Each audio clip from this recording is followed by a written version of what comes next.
about nothing but the time. Flip, Bama, flip. Give me Alabama to break. If somebody takes what's yours, and this is our game, it's our game. This guy's trying to take it back. So that makes this shit personal. Yes, sir. It was personal.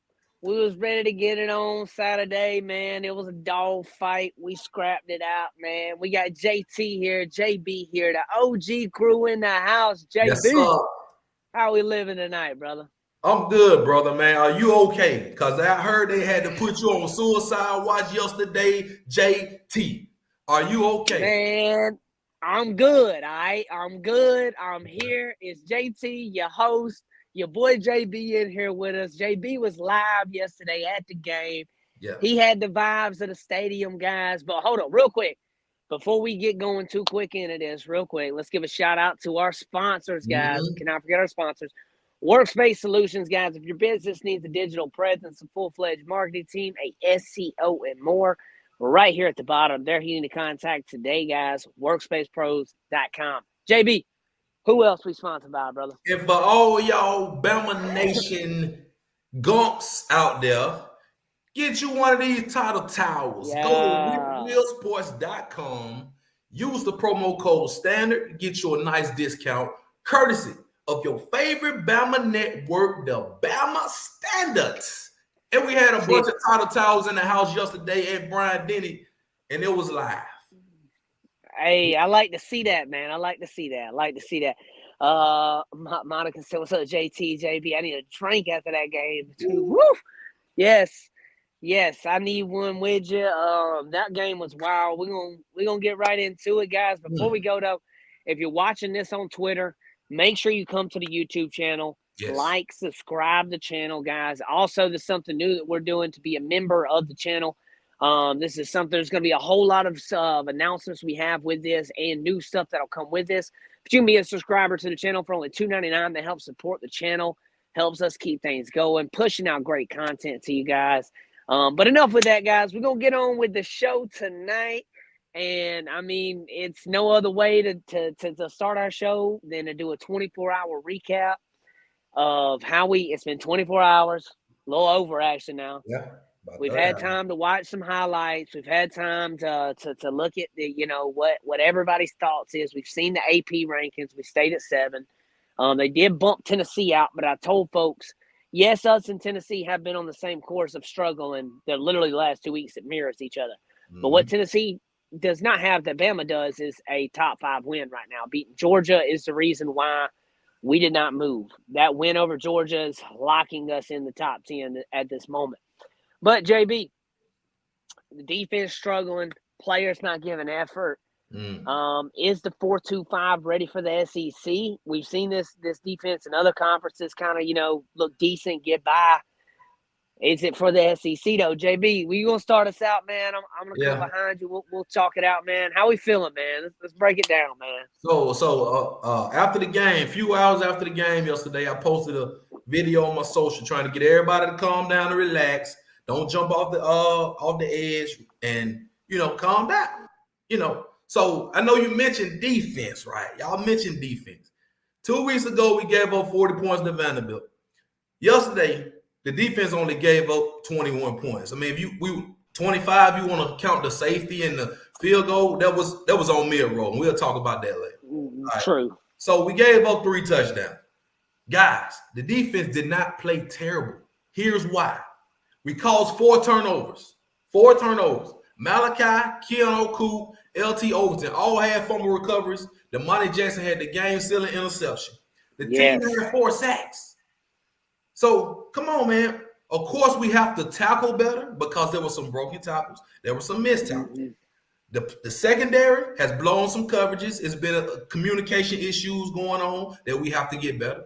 And we have to be more disciplined. So all of these things are fixable. It's not like we're getting beat up and down the field every single drive. Calm down, guys. Calm down. Because that was a big improvement. 40 points to only give up, 20? Come on, man. That's a big improvement. So, guys, just relax. And we've always struggled with those quarterbacks that can run and pass, and you don't know what they're going to do. They pretty much held Sellers in check. He had about, 16 carries for and 19 yards. That bomb he had on the right side, blown coverage by Moore. Him and Sab was both in the middle of the field on that play. Mm-hmm. Moore needed to be over. If Moore was over on his side right there, I don't even know if that big pass he had where a lot of his yards came from too. Yeah. So, I mean, of course, third down defense did improve, but I got some stats on that too. Hold on. I got stats. Yeah, pull it up, on that JB. too. Let's hear them stats on third down because third down's a big topic. All right, so third down is the big topic, right? It is. They were 7 for 15 on third down. Guys, we were 5 for 11. That's about the same percentage. Yeah. That's not terrible. You know what I'm saying? It's not terrible. So I feel like the guys are still trying to get acclimated to this 4-2-5. Think about it now. All these players, majority of the players were recruited and have played in the 4-3 system. This is a 4-2-5 system that we pretty much run as a base. So this is a new system. Most of these guys, they still trying to learn it. And we still learning this as we play, as we go. This is not practice. You can only do so much in practice. When it gets real time on the field, that's where they were saying, everybody was saying Malachi said something about the signals were getting in late and stuff like that. Okay, that explains some of the communication issues on the back end. That explains some of the reasoning the guys were out of position. All I'm saying is when they get the communication right, when guys stay in their right positions, we have the athletes on the field, brother. We have the athletes, guys. Don't panic. It's not like we out there with scrubs. These are certified, bona fide, 4- or 5-star athletes. I have faith in those guys. I have faith in them. The coaches have faith in them. They just have to get on the same page and make it work. So I'm not as worried as everybody else. I don't know about you, JT. I'm not worried, bro. I'm 50-50 on the fence. So what I say with that is everybody that is on the firewall max, hold on, pump your brakes. Okay. Mm-hmm. We're 6 games into this. We've had a bad funk over the past couple games. Second half of the Georgia till now, been a little bad funk. But JB just pointed out some great things there too. We're doing what this defense was designed to do in a way too, was turnovers. We had 4 in the last game, so that is good. Now what didn't help the defense look better, JB, right here was Milroe probably had his worst game of the year. Yes.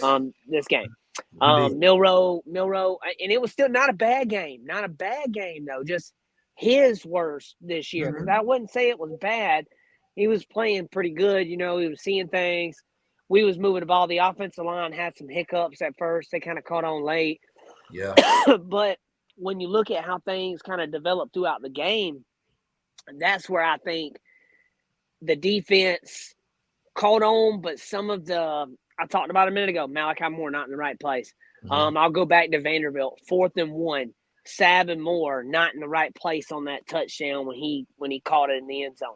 Right. So it's some of this is scheme, some of this is players being in the right place, and then it looks like the coaches when it ain't the coaches. Yeah. So, I'm with you, JB. I say pump your brakes, guys. I say calm down. Yeah. We're 6 games in, bro. 6 games in. But Chad, we want to hear from y'all too, Chad. Y'all keep coming in with it because we've seen on social media. I know I have. I mean, a lot of people are panicking. Busted Knees just said it right there. That SCT line is legit. Yes, it is. Number 5. What was his name? What's his name again? I can't remember his name. Number 5 from South Carolina. South Carolina. God, I can't remember his name. Anyways, he's gonna be a top 10 pick. Dylan Stewart next year. Dylan Stewart. Mm-hmm. Yes, bro. He is so good. Oh my gosh, he's so good, dude. Off the edge too. So yeah, we're 6 games in. We're 5, and he said, all right, 6 games in, we're 5 and 1. Yeah, I mean, I get it. All right, the Vandy loss is really ugly. I get it. It's an ugly loss. But if you're telling me we're 5 and 1 after Nick Saban retired and everything happened in January and what's happened to now, pump your brakes, guys. Pump your brakes. JB, you got anything you wanna add on this? You want to go off on this or anything that, bro? It's a lot of teams out there that's 5 and 1, 4 and 2. It's a team over there in the Silk that have lost 2 games in the SEC already, and that might be out of playoff contention. But I ain't gonna speak on it. And JB, they was saying Ole Miss was going to be in the playoffs before Bama was. Everybody was saying that. People was projecting Ole Miss to win the SEC at some point. Yeah. So you are right there that over there in the Silk. I mean, there's some eyes. Golden defense over there now. Need to be looking at that now. Yeah, but see, need to tighten some things up. I think we need to tighten up. I mean, but this year, the way it's been going, the first half, we are halfway through the regular season, 6 games in. Guys, we're in a good position. Everything is in front of us. You have that one undefeated team over there, Texas. They got a big matchup coming up with Georgia this week. And Texas looks good, but this weekend I will be able to see. All right, Texas looks. We'll be able to compare them a lot better after seeing them against Georgia this week. What's up, Justin? JB, I want to ask a question real quick since you're there, and I'm just wanting to play devil's advocate. I kind of in a position of where we were 6 games in, and I feel like there should be a upper progression, and some of these little problems should be clearing up by now. But that being said, with the struggles we're seeing, what do you think the biggest disconnect in your mind that exists right now that's kind of causing this? The playbook isn't that extensive. It's pretty small. It's simplified. So you can't really argue that it was like Saban's phone book worth of plays. Well, thank goodness. So help us understand maybe what kind of isn't clicking just yet. Maybe we have a lot of new coaches on this staff as well. I mean, if you guys it's not just Kane DeBoer and Kalen DeBoer and Kane Wommack. It's new coaches in almost every position.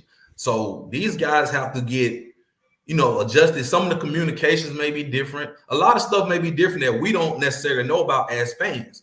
We watch it and expect to see what we've seen over the Nick Saban era. And we have to get out of that mindset. Saban is gone, man. It's 17 years of Saban is gone. This is kind of like a new era. But the struggles are going to be there. We just got to kind of weather the storm, fight through the struggles, and just get a guy's chance. I mean, the continuity, the lack of continuity, and a lot of the things can be worked out. It seems like, okay, we're 6 games in. It don't seem to be clicking right now. Maybe we need a little tough road test like Tennessee to get this thing clicking. Maybe this is what we need. Maybe that loss and that struggle win yesterday is what we need. One thing I'll say is we ain't going into Tennessee with no big head. I'll tell you that right now. Yeah, I know. So they ain't either, but they aren't either. They aren't either because they got popped and almost got a double pop 2 weeks in a row there. Yep. They are growing pains. I think the biggest concern, and yes, y'all have made the point at several occasions that we're not going to blow everyone out. But I feel like the teams that are not where we are talent-wise, I'm trying to think of a respectful way to say it, we should handle them quite easily. But we're struggling. We're struggling against a Vanderbilt team that, albeit very well coached, hard fighters. They got some guys who wanted it. They took it very personal with all the arrogance that we came in with. But after you get embarrassed on the national stage, you kind of feel like coming in against South Carolina, there's a little bit more fight. There's that desire to show, hey, we can still whoop ass. We're still Bama. And then when things kind of went haywire, it's kind of we reverted. And I think that's where people still kind of panic, and that's kind of why. So I guess in your mind, can you explain maybe what's still going on? Help us to feel better. I really can't help you to feel better, but what I can help you is I'm trying. I'm trying, brother. I'm trying. I mean, I feel good. I'm okay. I'm not going to say I'm all happy about it because I was pissed off. People at the game, when they see certain things happen, they are pissed off. But you can't just sit there and tell me yesterday that was one of the most craziest endings, but we won. The win is a win. And I like what HaHa said on Twitter. HaHa Clinton, he tweeted out, man, the SEC is like the NFL. Every week is going to be tough. And people they're seemingly to expecting us. And you know what happened? I think week 1 was a curse. When we blew out Western Kentucky 63-0, I think that had everybody out there saying, "Oh, we back. We about to blow everybody out. We about to run through that." Not so fast. We struggled against South Florida, and we blew them out late in the fourth quarter.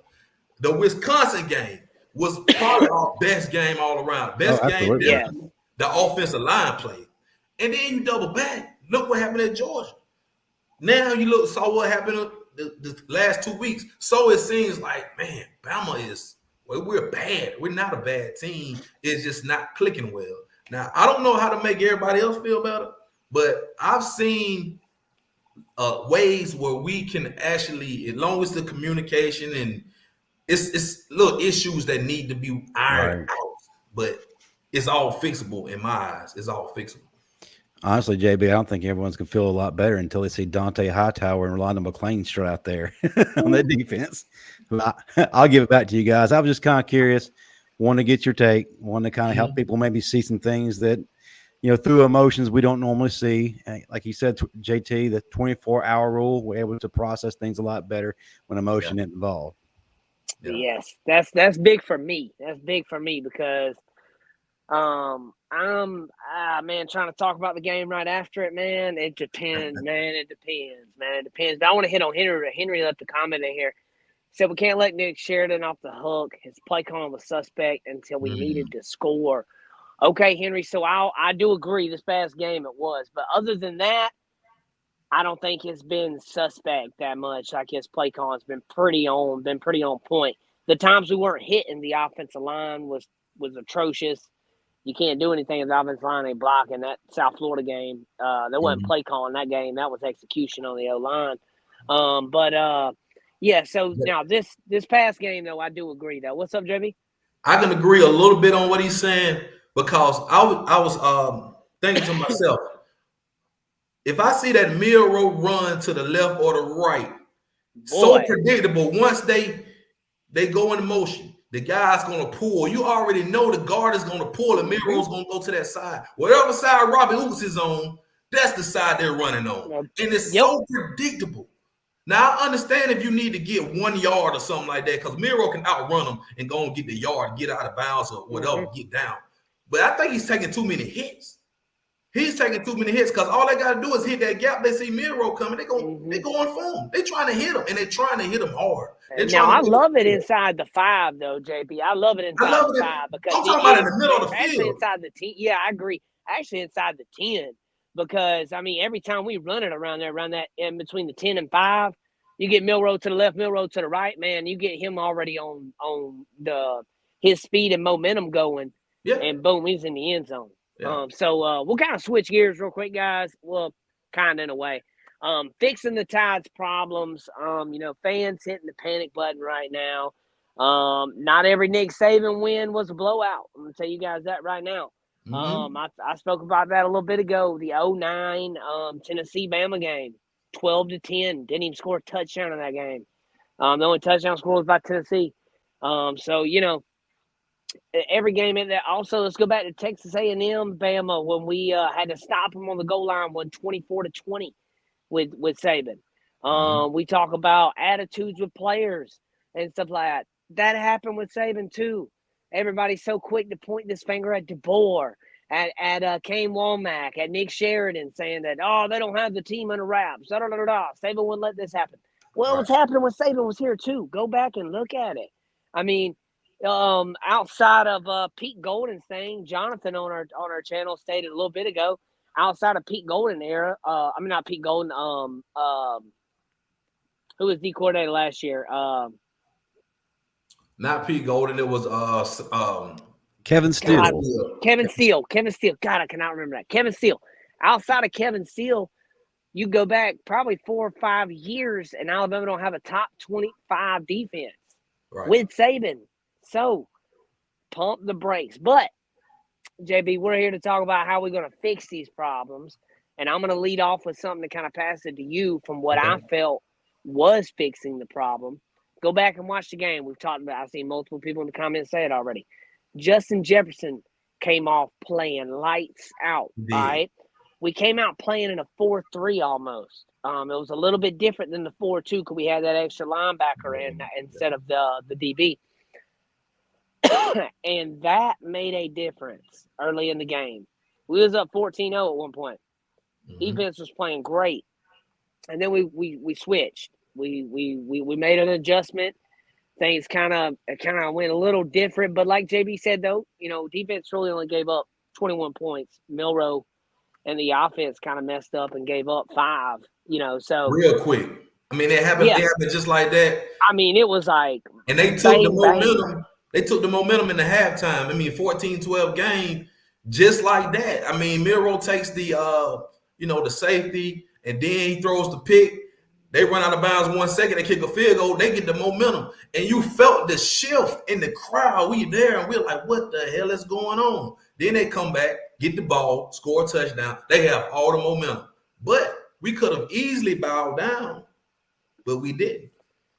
We took. All right, let's hit Don Parker real quick on the super chat because it'll go with this right here. Okay. It says I am not pumping my brakes. Alabama got embarrassed last week. You would think they would play pissed off with some more energy. They win by 2 against the team that they should have dominated. It's coaching, all caps. So to an extent, yes, it is coaching, obviously, because when it's coach. All right, so. As the father of a house, as the manager, boss of a place, the buck stops at you. Okay, so somebody's got to take that on the chin.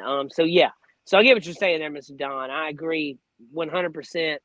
Coaching, but at the same time, players got to go out and execute these plays too. There's multiple times on the defense side of the ball, players not in the right place at the right time. And then they're arguing with each other after the play a little bit. So I get it. So, yes, I think it's a 50-50 thing. It ain't just coaching, though. I think the players got to execute, too. But, JB, to pass this off to you real quick, what do you feel like we can do right now where we are with the defense and the offense about fixing some of these problems we got going on? Man, execution. I mean, of course we can say, man, they need to call better plays. They need to get out the 4-2-5. They need to do – listen here, man. These guys came in with this system. And they apparently they're supposed to have been doing this in the off season, in the spring. We saw at 8-day. Okay, we need to improve on some things. You got the whole summer. Now we get into we had looked good the first game. We get into SEC play. Now this is what a real ball is. So a lot of this stuff is going to be you have to execute and you have to do it at a high level because the SEC is at the top of the food chain. When you playing against those other teams out there and everybody know big bad Bama's coming, either y'all coming to town or we coming to y'all, they're going to want to give their 110% because they know beating Bama means everything. Just like what Vandy did. Tear the damn goalpost down, throw it in the river. People would do that. Hell, if South Carolina would have won, they probably would have tore our goalposts down and threw it somewhere. But it's just how it is when you playing in the SEC. And y'all know this. Come on. The SEC did not start being dominant last year or the year before. We've been dominant. So that's just how it goes. But I believe people are saying this because it's the new coaches. Now, if Saban was still the coach and we struggle like this, it wouldn't be no panic. I don't think people would panic. I mean, they were just saying things. I know the Vandy loss is still going to hurt. It's still hurting. People feel it. Former players saying, hey, we don't lose the Vandy. Now you come this week, you expected to go out there and blow out South Carolina. I did. Everybody expected it. Yeah, they did. Everybody got a plan till they get punched in the mouth. And South Carolina, they fought. That was a 12-round fight yesterday. Oh, yeah, it was. Yeah, so, I mean, I don't know, man. I don't know what else to tell you. All I'm going to say is this week coming up is probably the biggest test of the year because of the circumstances. And look where we're going. We're going on the road to a rival and a place that is hard to play in now. We can't go by last night when we saw Tennessee and we saw Florida go in there and almost beat them, almost upset them. But we can't possible elimination game this Saturday. So you know, like now it is. I'll stand on this hill. It is an elimination game for the SEC championship. Oh yeah, I will stand on that hill. There's not going to be a 2-loss SEC champion in there. I don't feel. Man, there'd have to be some stuff happen. Let me not say that. I see a comment too. How about these teams are just getting better? I mean, this is the NIL era. Yeah, you can buy players. So you can go buy players. that's you true too. your I mean, team. look at Georgia beating Mississippi State by 10. They allowed Mississippi State to score 31 on Georgia. Like, when have you heard Mississippi State score 31 points with a true freshman at quarterback? Vandy beat Kentucky. Who's to say Vandy might not be, they might be it this year. We all know that Auburn is the worst in the SEC. We all know that. So, we know that. No biggie there. Yeah. So, but yeah, I mean, funny. let me go back a little bit. I'm rocking with the Tide this week, fellas. That's an LSU fan right here rocking with us. That's wild. I think it's going to be a good game. Real quick before we get into that Tennessee game, because I'm going to kind of put a button on this one for us here. Okay. Fixing the Tide's problems, guys. Let these coaches coach. Let DeBoer do his job. Everybody's mad about him smiling after the game because we won. We barely won. I get it. He isn't dumb. He knows he barely won. He can see the writing on the wall, okay? I trust the man. I still believe in it. I'm still with Kane. Please don't make me look stupid here and pull a Pete Golden 2.0 by the end of the year, okay? But I don't think it's going to be that way. I think the other 6 games sample, like, it's going to be funny. We're going to touch back on this 6 weeks from now. Take the first 6 weeks and the last 6 weeks. And let's see kind of how that correlated, though. But, all right, guys, that's going to be it for this segment. JB, real quick, let the folks know who we sponsor by. And if you're in the comment section real quick, guys, leave us a question. We're going to come back to the questions here at the end of the show. We got a couple more topics we're going to hit, and we'll come back to the questions. Who we sponsored by, JB? You already know who it is. I saw a bunch of these in Brian Denny yesterday, man. Shouts out to the guys at Whitwheel Sports. Go get your own title towel, man. WhitwheelSports.com. Use the promo code STANDARD. Get you a nice discount. Courtesy of the guys. Your favorite Bama network, the Bama Standards. The Bama Standards. Get you one, baby. So much. So, all right. Look, chat, real quick. Do this. Wash your hands. We done with it, okay? We done with it. South Carolina, done with it. Vandy, done with it, okay? We got Tennessee this week. We going up there to them boys, back up there in Tennessee again. We just took an L in Nashville. We got to go up there. We can't come with the BS this week, guys. We got to come with it. So we're going to go, Alabama versus Tennessee preview. I'm going to break down a few things, JB, and I'm going to let you run with it here. Okay. Arkansas and Oklahoma kind of gave a blueprint of how to beat Tennessee. And I'm going to tell you right, and Florida did a little bit last night too. If you look at some of the defense, you got to pressure the quarterback. You got to make him move. You got to pop him. You got to let him know you're there. Because when he does, his feet get happy. He gets to moving around back there. Not saying he isn't mobile, but he's not like Jalen Milroe or Jaden Daniels where he's going to light you up down the field and so with his legs as much. Now, he can. Not saying he can't. I'm not saying that. But this is a guy where he's going to destroy you with his arm. So if we can get him out the pocket moving, we can get in his head a little bit, make some bad decisions, make him uneasy back there in the pocket. That's going to be a big thing to a key to our key to victory right here, especially on the defense. Because like JB pointed to earlier, we can say what you want about the defense, but 4 turnovers last week or Saturday, 4 turnovers. You can win with that. You can win with that. Think about if we get 4 turnovers against Tennessee. Yeah. That's going to be a game changer right here, JB. So how are we feeling about Alabama versus Tennessee this week? What's some keys to the victory? I kind of told you about the defense, how we feel we need to pressure. Hey, Tennessee's defense does look legit. Oh, yeah. Their defense looks legit. Yeah. So our offense, now they haven't seen an offense like us yet either, or a quarterback like Milroe. So, there's that too. But break it down for us real quick, JB. So to mention about those turnovers you just said, okay, those turnovers are pivotal. But once we get them, the offense has to capitalize on the turnovers. Because you getting turnovers and not capitalizing, it is really it all ties in because you're doing yourself a disservice if the defense goes out there and gets the ball back for you, especially on your side of the field, and you don't score any points.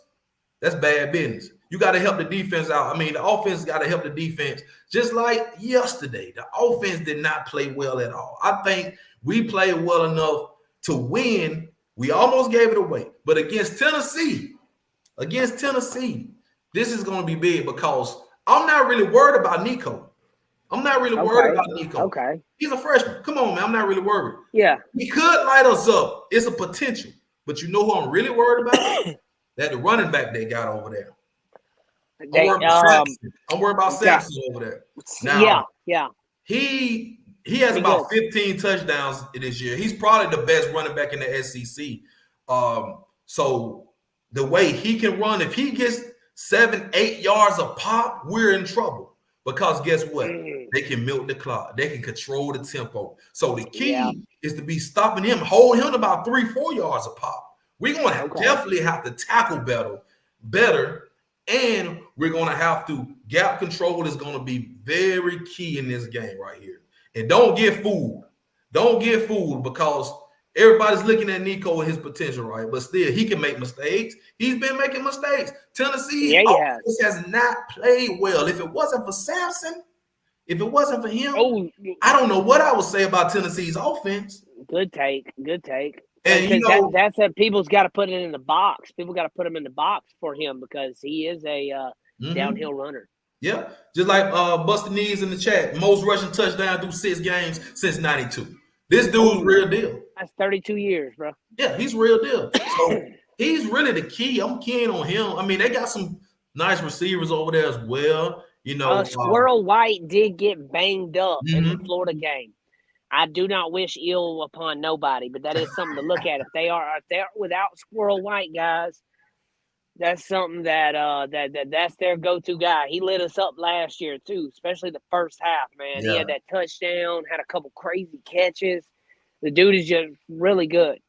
Yeah, Sampson, man, is going to be a problem. Now, of course, we'll have to win in the trenches. We say this every week, but it matters. The O-line and D-line, they matter. Now, offensively, our O-line is going to have to do a superb job at blocking for Jalen Milroe. And Jalen Milroe is going to have to come up off that ball. He can't sit back there and hold the ball and take those 10 to 15-yard sacks or, force turnovers, force the issue. He can't force the issue because they have guys like Pierce Jr. They got guys that have come off that edge quickly. They got guys. Elijah Pritchard's going to have to play the best game of his life. He's going to have to play the best game of his life this week because Tennessee's and when they rotate it on the other edge, they're going to have to block. They'll swip them. They'll swip them. They will.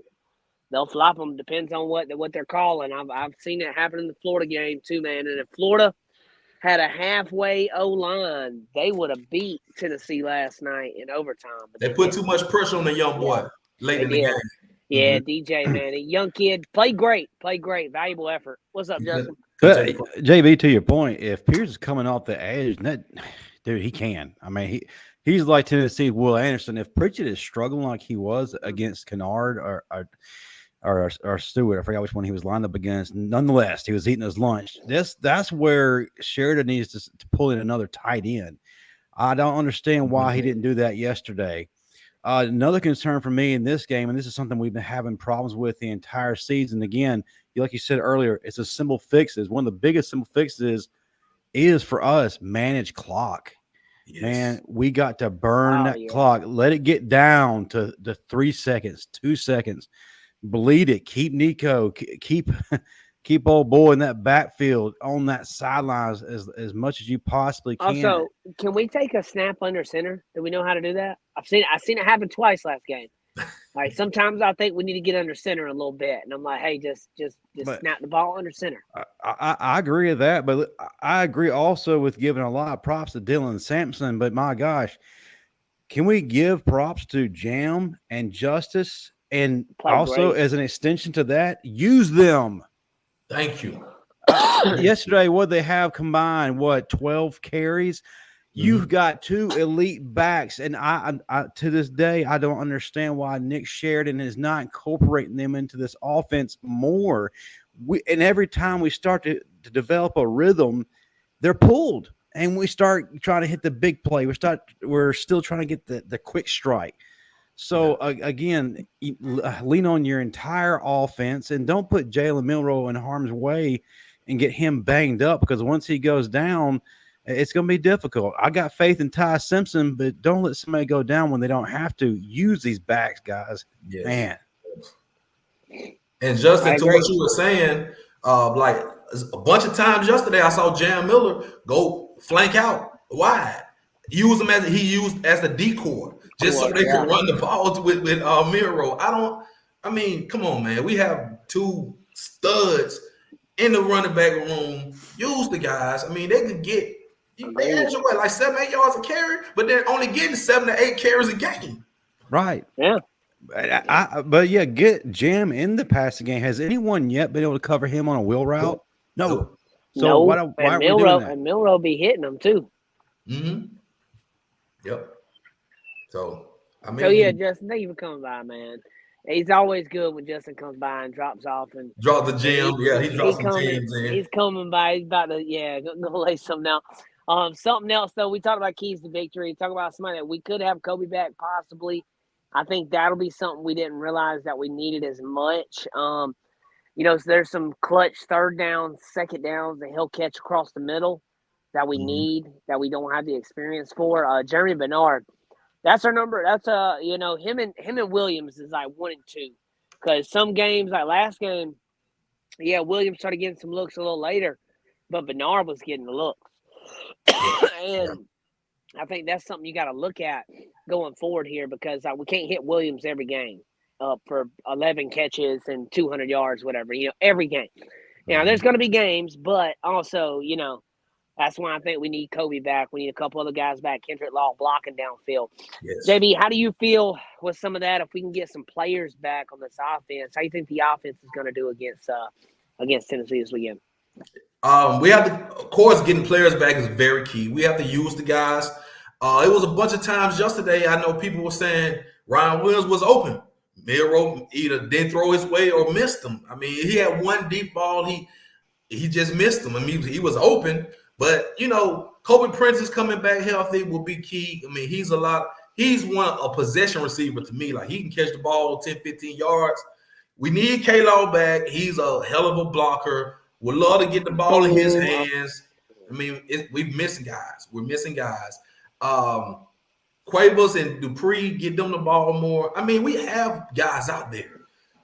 Henderson, too. I mean, we say this every week, but it just seems like we're not using everybody officially. Maybe, I don't know. I don't know if it's Milroe just, seeing like Bernard and trusting Bernard, Williams more, or is it the play calling? You really can't tell, because, I mean, it's something that we don't know. It's something that goes on the sideline.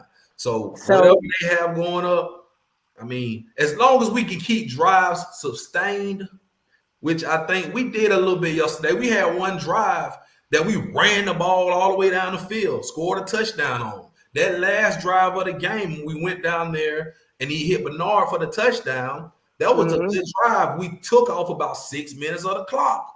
And for people saying Bernard should have got down and not scored that touchdown, hey, man, he was wide open, okay? And he probably wasn't thinking like, man, I need to get down. That's something veteran would think. JB, I said this on the postgame show. I agree. I said in that moment as a player, you don't think about those things. I said that's where I would blame the coaches more than I would blame him in that situation. That's a coach thing when you can be like, all right, coach, that's where you come in. That's where the level emotion head comes in of like, hey, nail the ball there. But at the same time, score, man, go up. Like that one didn't hurt me as much. I get it, But also, let me explain something to you. Why is Ryan Williams not on the hands team?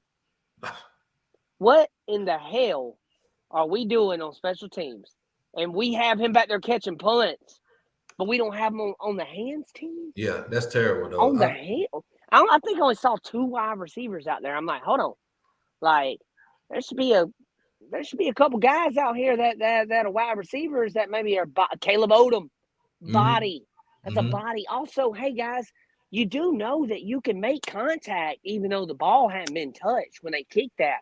One guy should have gave his whole body up and just boom, like straight. I really don't think JT. I really don't think they knew the rules. It's like they waited. They waited for the ball to go 10 yards. Offense does not have to wait on the ball. They don't have to wait. You can go get it. I was saying the same thing, and also there should have been a moment where like it should have been practiced upon. Like, hey, if it is rolling slow and the defense is creeping behind it, all they're doing is waiting to right when it hits. They're going to hit you, and it's going to be a dive for the fumble. It's basically a loose ball fumble. So at that point, take your jump. You got a 5-yard cushion. There should have been a guy. There should have been 2 designated guys that just come to hit a guy next to the ball. And then there should have been another guy diving for the ball. Okay? Like, I mean, that's what now that's where I point the coaching at.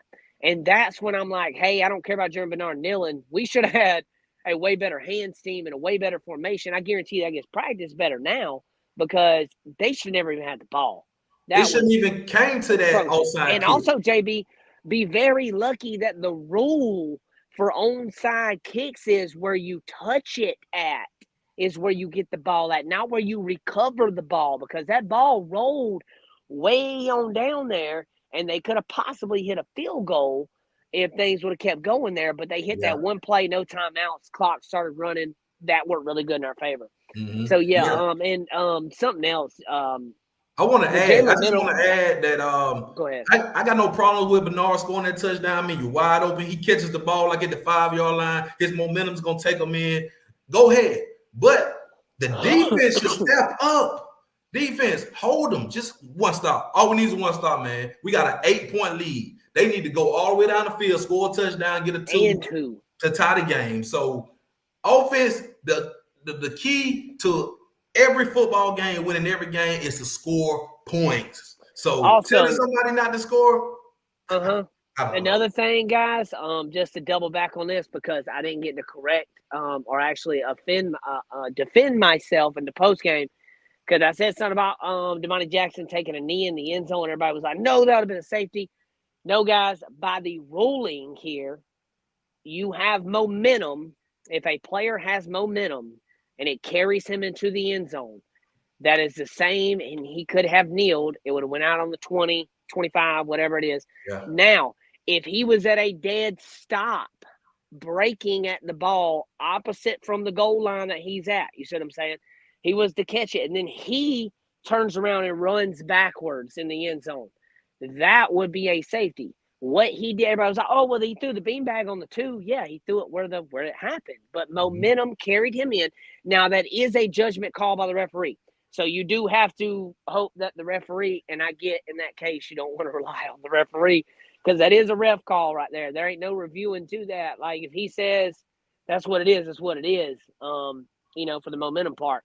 But momentum can carry you into the end zone that way. It's kind of like for progress. If I get hit on the 5 and I end up falling back on the 10 because I got tackled back, I'm getting the balls on the 5, So just understand that too. People came at me real quick on that one. And but back to Tennessee. Sorry, I got off topic a little bit there. I did get off topic a little bit there. I didn't get to defend myself earlier. But back on the Tennessee. Keys to victory, guys. We laid them down for you. The offense has got to come out swinging. We got to stop the run game for Tennessee. Pressure on the quarterback. Make him run out his mind. That's what we need to happen. Also, I think our DBs will have a good game. Mark my words, bounce back game for Alabama. So when you see us next Sunday night, just know I'm going to be saying, I told you, because I'm telling y'all right now, Bama gets up for the big games. Something about it that I feel like this is a team that gets up for the big games. Everybody's like, how question mark about Georgia? Big game. They got hype. They got up for it. Tennessee, big game, big rivalry at Alabama. Yeah. This is, other than Auburn, this is the rivalry for us. Then it's LSU. So, yeah, no way here. No way we don't get this done here, guys. I think DeBoer, a little ticked off on the road, too. We'll have some dialed up stuff for him.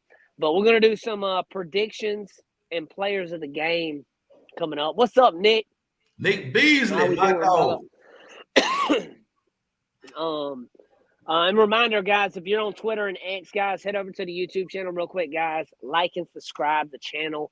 A lot of shows here. A lot of Bama stuff. Also, there's another show on this channel, guys. We'll talk about it at the end. But if you like sports betting, you like just SEC football, football in general, sports in general, opening kick, that's the show to watch on this channel as well. But predictions and players of the game, I'll start off, JB. I'll give you mine. I kind of just said it a little bit a couple minutes ago. Prediction, I think Bama walks this one. I think Bama gets it. It's going to be a 45-31 showing. I think Bama holds it down. I think Bama gets it done on the road. I think we'll pull away a little late. I do think Milroe has a defining moment in this game, and my player of the game is going to be Malachi Moore. And I think it's going to be a big-time defensive game for us, and it's going to show some things. Third Saturday in October, baby. JB, predictions and players, I got Bama 45-31. That's a lot of points, boy, for two defense. Hey, okay, so I think the defense buckles down this week. I'm going to say the offense. So I'm going to give you a lower score than that. I'm going to give you 28-24 Bama in another dog fight, so to speak. And first of all, I hate Tennessee, man. They low down, they dirty, they some snitches. I hate Tennessee. So, but my score is 28-24. Jalen Milroe scores 4 touchdowns, 2 on the ground, 2 in the air. He plays a much better game than he played yesterday. I think he redeems himself. I think he does it. And in the defense, I think the defense gets some turnovers as well, you know. So that's my predictions right there, man. 28-24, Bama. Bama on top, guys. So that kind of wraps up our topic, guys. We're going to bring up some questions from the audience real quick. Justin's going to pull them up for us. I see some of y'all's predictions real quick. JT, we're going to get you on my channel soon. Same with you, JB. Yes, sir, Nick. I was supposed to be on last Friday. Nick not feeling well, man, and I'm trying to get over some sickness. Myself too, Nick. My whole house is trying to get through this. You fight through the show, baby. We respect it. Yeah, my voice is going in and out, guys. So I'm sorry if you hear me, trying to fight through, man. There's been some congestion and stuff. But Justin, start popping them on real quick. Let's see. Do you know that we are ranked 55 in defense? 4:25 is time to go or come up with some more things. Oh yeah. Shouts out Joe Evans. I didn't know that. Thank you for the question, Joe, and thank you guys so much for all the questions. So actually, I didn't know 55. I knew we were out of the top 30 for sure.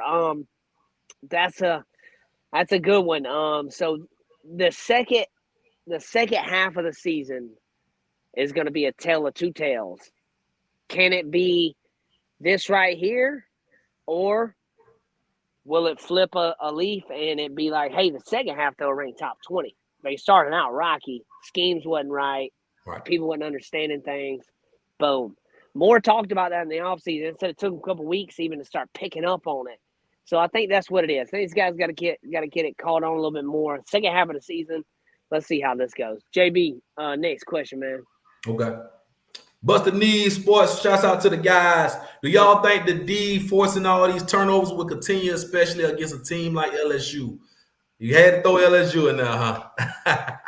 Hey, buddy threw some picks last night. Yeah, I don't want to look ahead, but because we focus on Tennessee right now. But I think we are. Come on, man, we getting fumbles, not just interceptions. We 3 fumbles yesterday. So I feel like the team is doing a great job at taking the ball away. We just have to capitalize on those turnovers. I think they will continue to do that. I really do. I'm not giving up on the defense as much as a lot of y'all are. I'm not giving up. It's that kind of bend, don't break defense. The only concern about that is the big plays. We're giving up too many big plays on the back end. We need to pick some of those balls off, man. Just like we picked off the last pass yesterday. And just like Xavier Brown picked off that pass at Georgia, you know what I'm saying? So, we just got to get some of those, man. But, yeah, I think we'll continue to force turnovers. I do, too. Let's see. Marcus Mitchell, does DeBoer really miss Grubb calling plays? So like I've talked about this earlier, this past game's the only time I've kind of been upset with Sheraton play calling. Other than that, I feel like the play calling's been pretty good. I am with JB, though. we gotta watch out on that Milroe to the left zone, Milroe to the right zone. I'm sick of that. We do gotta watch that, guys. And also I do know this too, JB, and I know you know this too. Some of those are reads, and he's pulling it. Some of those he is pulling it, but there are some designs where I'm like, hey, we do have Justice and Jam, and we don't need Milroe taking it, because he did get up gingerly one time this past weekend, and I was like, Milroe ain't no little dude. He he's good sized dude. He could probably play linebacker, honestly. Yeah, but running 17 times, I mean, dude, I agree. This is like the third or fourth game he's ran the ball. Yeah, Georgia was 16. Yeah, Georgia was 16. So we have two backs that can carry the ball 12 to 15 times a game minimum. Like, I mean, that's just that they could go 20 plus a game. That's what kind of back he's running. He has more rushing attempts than both of the running backs combined. Yes, that is true. So, Marcus, I'm not. Well, maybe a little bit, but at the same time, Sheraton is doing good, and also Sheraton learned under Grubbs too. So, you got to keep that in mind too. It's all part of the tree. It's like a Kyle Shanahan tree in NFL with that offense that kind of spun out everywhere. But yeah, on the next one.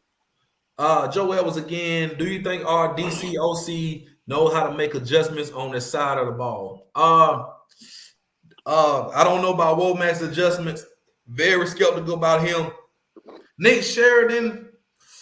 We haven't seen much from him. Now, I did see a little bit yesterday, far as driving down the field, using some clock more instead of snapping the ball with 15 seconds on the clock. They snapped it with like 8. You know what I'm saying? I would like to snap it at 2, but and just kind of don't be so predictable. Like we were just mentioning a minute ago about those predictable runs. You see him in motion. You already know he's going to run behind 45. He's going whatever way 45 is at. So just some of that, you could actually use that to your advantage and do some play action.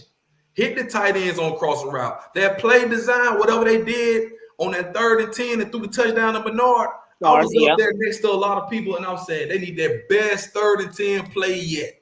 The best play to get this first down. We wound up scoring a touchdown. Play. He was wide open. So wide. I know JB, there was some plays where Williams was open though. I saw that at home. There was some times Milroe didn't read. He went on his first, second read. If he'd went to his 3rd or 4th, like if he'd have went through it a little bit more, could have been different. But can't go back. Could have been, should have wins. All that type of stuff. Can't do that. Let Jam take some snaps, man. Run his own read. Yeah, I agree.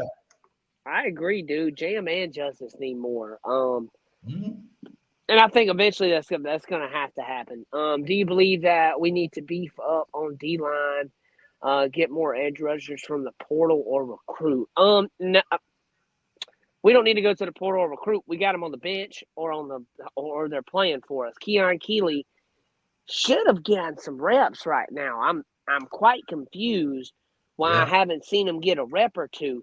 Now our edge rushers are good. Some of it's the scheme here. So what I go about that is when we to start the game, Justin Jefferson came in the game. We're running 3 linebackers technically.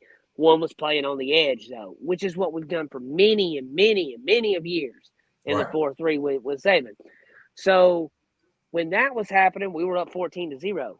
We started switching up on the back end a little bit, and things got adjusted. So I don't think it's the D line necessarily. Tim Smith, man, was like a menace out there Saturday. Dude, God. Him and Latham played great yesterday. Latham, East Coast to West Coast too. I'm gonna tell you that right now. East Coast to West Coast, Latham was getting across the board. And Tim Smith was my favorite on the D line yesterday. That man was after the ball. Yeah. That man was after the quarterback. He was ripping through the offensive line. He was applying pressure. So yeah, Tim Smith all day, every day. So I would say no to the portal. Yeah, we definitely need a recruit. We always need a recruit. We always need a recruit. The portal, I don't think it's that big a deal. JB, should Deontay Lawson be starting? Yes, bruh. Yeah. Bruh. Man, come on, Lawson. I mean, I know a lot of people give Lawson flag. I mean, he's not playing terrible. He's not playing terrible. I mean, last game wasn't the best, but I mean, That ain't nothing. You have down games. Yeah, I mean, sometimes I feel like all of these guys could tackle better. I don't understand. Man, wrap up. Do we need to go through tackling drills, basic tackling drills? Wrap up. I mean, a lot of that is just making the play, making the tackle. I mean, you're there, make the tackle. And on a lot of those pass rushes, we're not getting the quarterback down. We have 4 sacks. We could have had 8, but it's like you're grabbing up, you're not getting the quarterback on the ground. You know what I'm saying? And a lot of that, doing that, you're overrunning the plays, and that makes plays because you can only defend on the back end for so long. You can't really defend a wide receiver for 8, 9, 10 seconds. The play's going to break down, and they're going to run all over, and the quarterback is going to make desperation throws. So, guys, you got to just get them down. Get them down. Lawson has showed glimpses this year playing good. This was a little bit bad game. Milroe had a not necessarily a great game. But, guys, this is something we can use going into this weekend. I know they said that for this game. But if you don't get up for Tennessee, not only for them being ranked the way they are and as good as they are this year, but for the rivalry of the school, if you can't get up for this game, it is dead serious of why you're here. Because, like this is one of them weeks at Alabama. Same way Tennessee. They take it that way, too. Let's see real quick from Keith. What is it going to take to stop the bleeding on defense? I think we're going to have to get out of a base 4-2-5, use it like a nickel, and use it when necessary. We will need to use some of that 4-2-5 this weekend. I'll tell you that right now, because especially if they get pass happy and we need to defend. If we're not getting the pressure, we need to. You'll see us go to that 4-2-5. 4-3, I think, helps out a little bit with a little bit of balance there. The reason I say that, you bring in Justin Jefferson, or you can bring in a different backer. I really want to see Keon Keeley out there. I know that's just maybe a fan favorite of me. I want to see him out there. So he said Lawson is slightly better than Henry To'oTo'o. Hey, Henry T's playing for the Texans. He's in the league too. And he's playing good too. I get what you're saying. I understand it though, yeah. But Lawson, I give it time, man. JB, take this one real quick. Busted knees again.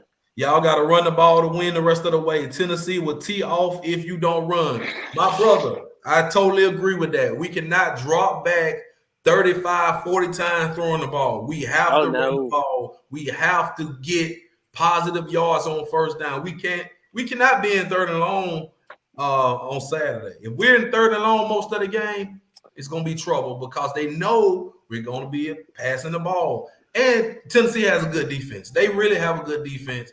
So, I mean, this is going to be, like I say, I think it's going to be a dog fight. Luckily, we just went against a good defensive line this week. So, it ain't like we just went against some cupcakes. That D-line on South Carolina. That D-line was really good. And, if they had a quarterback that was a little bit better, South Carolina might be undefeated right now. Their defense is it. So, let's see real quick. Next question, Justin. We got 2 more guys. From Amber. Amber watches the show all the time. What's up, Amber? What can we do? Hold on. What can we do to get first half Georgia game, Bama back? Like, what happened? Okay. So, it goes back to my point here. I've made this point on a couple different shows now here. This Bama team, I believe, gets up for the big games. Georgia was a big game, had to have it. Vandy. Not so big of a game. South Carolina, even though we lost to Vandy, I get it. Just not so big of a game. I think this game here is one of those games. I think this team, and you can live and die by this too. I'm not saying like this is a national championship winning, formula here, but that's what I'm getting from this team is that they play high and then they play real low, and then they play high and they play real low. Now, if we can find that. We never balance that beam out, I think we'll be a lot better. So how to get that back, Amber, we're going to have to look at the schemes. We're going to have to look at the defense. We're going to have to see what we're doing. They matched up perfect in the first half, whatever they was doing, and Kirby adjusted second half. Whatever that was, that's what they need to do again. Game planning, scripting. Had a bye week before that too, guys. I was going to say that. Keep that in mind. I was going to say that. There was a bye week before that. Now we're in the thick of SEC, and everybody wants to know, well, the SEC ain't much different than the Big Ten or the ACC. Every week it's a heavy hitter, and ain't no breaks. Even in your bye week, you get ready for next week. Our next bye week, we got to play LSU right after. So, you know. Yep. Man, and maybe we'll come out. Maybe that's when you'll see that first half of Georgia against LSU because we got a bye week. So think about it. They had time to prepare and have that ready, man. They ran that straight off the menu. That was straight off the menu that first half against Georgia. So, I mean, hopefully we'll see it again. I agree. Hopefully. Last one right here, JB. Hit Mr. Don up. Don Parker, $5 more. My prediction for this week. I will believe it when I see it. Still hate Tennessee. They low down, they dirty, and they still some snitches. That's what I'm talking about. Don Parker, you still my dog. You ain't never lied. I know the chat, y'all be critical of Don Parker, man. He try to keep it real. You know, he's just having an issue. He's worried about Alabama. I know a lot of y'all are worried too, and a lot of negative energy is out there. I'm trying to bring some positivity into this. So, you know, we gonna get it right. We gonna get it right. We in it together, man. We in it together. Everybody got that script A on. Y'all Bama, y'all bleed crimson like me, like JT. We all bleed crimson together. So we just got to stick together, man, and kind of work through this little rough patch we got.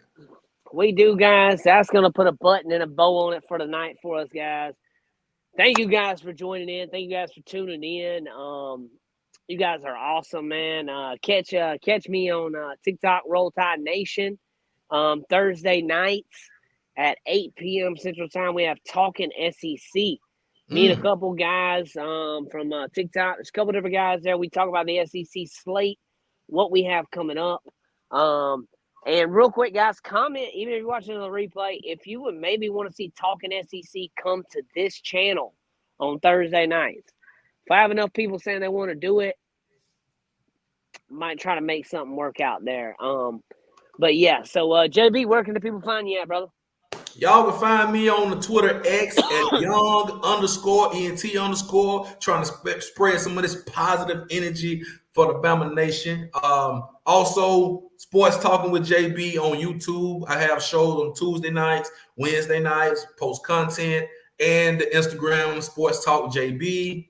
And find your boy every Sunday night, Talk'n Bama with my dog JT, and on Wednesdays with Sishi and Dan the Man on the Crimson Dynasty, 6:30 p.m. Central Time every Wednesday night. So, guys, that's it. You just had the OG crew tonight. You had the OG crew here tonight. Me and JB, this is how the show started. That's how we started. We started out just me and JB bringing guests on. Marshall has recently joined us. Stephen M. Smith has recently joined us. We'll lose Marshall in a couple weeks due to the military. We wish him the best. Stephen M. Smith will be back with us, guys. In case everybody knows, he had to go take care of Ray. Ray got in some trouble, and Stephen M. Smith had to go clear the air on Ray. Thank you guys so much in the comments. We appreciate y'all. Thanking us for the show and the great content. Thank you guys so much. We do this for you guys. Thank you for stopping by. Thank you for debating with us through this whole thing, man. Show's great. Justin in the show right after this. We don't give a piss about nothing but the time. Hey, man, Crimson, you know what to do. Yes, sir. We out.